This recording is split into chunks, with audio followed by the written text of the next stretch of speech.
बिस्मिल्लाहिर्रहमानिर्रहीम। अस्सलाम वालेकुम dear students, welcome to speeded learning management system. Previous lecture के अंदर हमने चैप्टर 1 को स्टार्ट किया। चैप्टर 1 के जो है वो एक्सरसाइज 1.1 के कुछ शॉर्ट क्वेश्चंस को किया, उनके लॉन्ग क्वेश्चंस को किया। मज़ीद हम चैप्टर 1 के 1.1 एक्सरसाइज के कुछ मज़ीद क्वेश्चंस जो है वो इस मतलब लेक्चर के अंदर रिमेनिंग सेक्शन 2 के क्वेश्चंस कुछ करने जा रहे हैं और साथ में 1.2 को भी शुरू कर देंगे। A person has a wife, two sons and one daughter. एक शख्स की एक बीवी, दो बेटे और एक बेटी है। ही ऑन्स रुपीज 10 लाख। उसके पास अपने जो है वो 10 लाख रुपए हैं। He gives 1/10 share to his wife. उसने इस 10 लाख का 1/10 अपनी बीवी को जो है वो गिफ्ट कर दिया। And remaining amount to his children, और बाकी जो रकम है वो अपने बच्चों में बांटना चाहता है। The share of every son is double than that of daughter. हर बेटे का जो हिस्सा है वो बेटी से क्या है, डबल है। आपने हर एक शख्स का हिस्सा जो है वो क्या करना है, पता करना है। तो ये कैसे होगा बेटे? तो सबसे पहले तो गिवन अमाउंट वो कितनी है, 10 लाख है। इसके बाद सबसे पहले बीवी को उसका जो है वो शेयर देंगे, जो कि 1/10 ऑफ 10 लाख है। यानी 1/10 इंटू 10 लाख करेंगे तो 1 लाख रुपया जो है वो उसकी बीवी का हिस्सा उसको जो है वो एज ए गिफ्ट दे दिया जाएगा। फिर बाकी रिमेनिंग जो अमाउंट है वो कितनी रह गई हमारे पास, 10 लाख में से 1 लाख माइनस कर देंगे तो 9 लाख रुपया रिमेनिंग रह गया। अब ये जो रिमेनिंग 9 लाख रुपया है, ये हमने उसके दो बेटों और एक बेटी को देना है, जिसमें बेटे का हिस्सा डबल है और बेटी का हिस्सा क्या है, सिंगल है। अब गिवन रेशो बनाते हैं बेटों और बेटी के दरमियान में। दो बेटे हैं, फर्स्ट सन सेकंड सन, और रेशो डॉटर के साथ है। तो बेटे का पहले का हिस्सा भी डबल, दूसरे का भी डबल, और बेटी का हिस्सा सिंगल है। अब यहाँ पे सबसे पहले क्या होगा, सम ऑफ रेशो फाइंड करेंगे। क्या आ गया जी, 5 बन गया। अब पहले बेटे का हिस्सा 2/5 इंटू 9 लाख, दूसरे बेटे का हिस्सा 2/5 इंटू 9 लाख, यानी दोनों बेटों को 3,60,000 रुपये दोनों बेटों को यानी कि सेम हिस्सा मिलेगा। अब बेटी का हिस्सा क्या होगा, 1/5 इंटू 9 लाख, तो 1,80,000 जो है वो किसको मिलेगा, उसकी बेटी को मिलेगा। अच्छा जी, नेक्स्ट क्वेश्चन की तरफ मूव करते हैं। A profit of 4,58,500 is earned from business by four partners. चार पार्टनर्स को जो है वो 4,58,500 रुपये का प्रॉफिट हुआ बिजनेस से।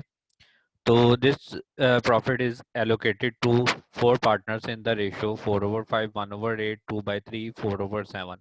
ये जो प्रॉफिट है वो बांट दिया गया सब पार्टनर्स के दरमियान में with the given ratio. Determine the amount of profit of each partner. आपने हर प्रॉफिट पार्टनर का जो है वो प्रॉफिट पता करना है। तो ये कैसे पॉसिबल होगा जी? यहाँ पे सबसे पहले तो गिवन प्रॉफिट जो है वो लिखा हमने 4,58,500 है। अब गिवन रेशो है, गिवन रेशो भी फ्रैक्शन में है, तो इसको थोड़ा सा सिंप्लीफाई कर लेंगे। इनके डिनोमिनेटर्स क्या है, 5, 8, 3 और 7, इन सबको मल्टीप्लाई करेंगे तो हमारे पास नंबर बनेगा 840। 840 से गिवन रेशो को अगर आप मल्टीप्लाई कर देंगे तो बिल्कुल सिंप्लीफाई हो जाएगी। 840 से मल्टीप्लाई किया तो सिंप्लीफाई होने के बाद रेशो गिवन रेशो बनी 672 रेशो 105 रेशो 560 रेशो 480। अब क्या करेंगे, सम ऑफ रेशो फाइंड किया हमने, 1817 आ गया। अब सब लोगों का जो है वो अपने प्रॉफिट पता करना है। पहले पार्टनर का प्रॉफिट क्या होगा, 672 डिवाइडेड बाई 1817 इंटू 4,58,500। सेम इसी तरह से सेकंड पार्टनर का प्रॉफिट 105 और 1817 इंटू 4,58,500। सेम इसी तरह से थर्ड पार्टनर का profit 560 divided by 1817 into 4,58,500। Same इसी तरह से फोर्थ पार्टनर का प्रॉफिट यानी 480 डिवाइडेड बाय 1817 इंटू 4,58,500। तो ये तीनों पार्टनर्स को जो है वो प्रॉफिट मिल जाएगा। तो 1.1 बेटे यहीं पे आपकी ख़त्म हो जाती है। नेक्स्ट आपने आप जो है वो सेकंड एक्सरसाइज आपकी शुरू होनी है। तो सेकंड एक्सरसाइज में सबसे पहली डेफिनेशन है प्रॉफिट की। हाँ जी, प्रोपोर्शन जो है वो हमारे पास क्या होता है, इक्वलिटी ऑफ टू रेशोज।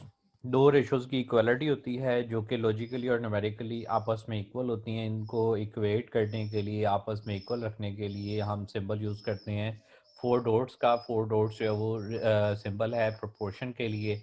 यहाँ हम इसकी जगह पे इक्वलिटी भी इसकी जगह पे रिप्लेस कर सकते हैं। एग्जांपल के तौर पर हमारे पास प्रोपोर्शन क्या है, चार टर्म्स के दरमियान में है, ए बी सी डी के दरमियान में, तो ये कैसे लिखी जाएगी, ए ratio B proportion C ratio D. आगे नेक्स्ट हमारे पास हम तो डेफिनेशन कर लेते हैं एक्सट्रीम्स की और मीन्स की। एक्सट्रीम्स की डेफिनेशन क्या है, first and fourth term of the proportion is called extremes.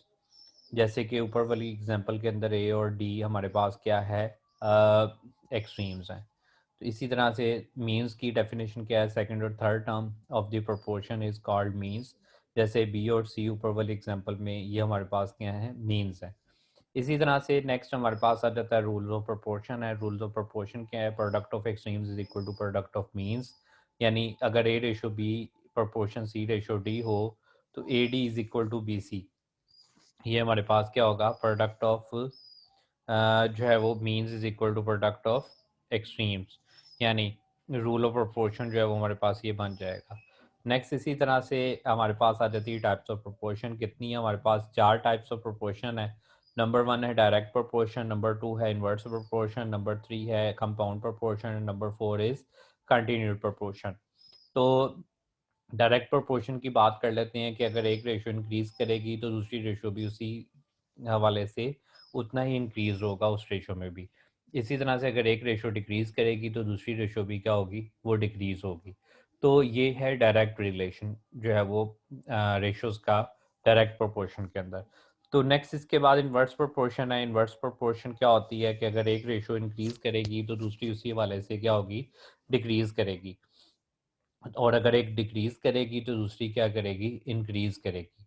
यानी ये इनवर्स या इनडायरेक्ट प्रोपोर्शन जो है वो आपके पास आ जाती है। फिर इसी तरह से हमारे पास आ जाता है कंपाउंड प्रोपोर्शन। कंपाउंड प्रोपोर्शन क्या होता है कि हमारे पास जब हम कुछ प्रॉब्लम्स के अंदर जो है वो काम कर रहे होते हैं तो हमें मोर देन वन प्रोपोर्शन, यानी हमें दो से ज़्यादा रेशोज़ के साथ जो है वो वर्किंग करनी पड़ती है। तो दो से ज़्यादा रेशोज़ को जब हम इक्वालिटी करते हैं, इक्वेट करते हैं बाय यूजिंग प्रोपोर्शन, तो उसे क्या कहते हैं, कंपाउंड प्रोपोर्शन कहते हैं। नेक्स्ट इसके बाद आ जाता है कंटिन्यूड प्रोपोर्शन।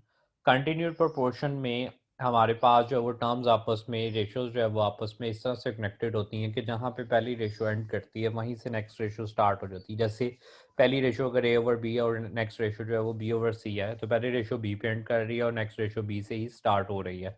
तो ये जो है वो आपस में रिलेशन जब इस तरह का होता है क्वांटिटीज़ का आपस में प्रोपोर्शन में, तो इसे क्या कहते हैं, कंटिन्यूड प्रोपोर्शन कहते हैं। तो नेक्स्ट इंशाल्लाह ताला नेक्स्ट लेक्चर में इसके मज़ीद जो है वो थ्योरेटिकल कॉन्सेप्ट्स को भी हम जो है वो डिस्कस करेंगे और साथ में एक्सरसाइज 1.2 को भी हम वहाँ पे सॉल्व करेंगे। बहुत शुक्रिया, जज़ाकल्लाह। अल्लाह ताला आपको कामयाब करे।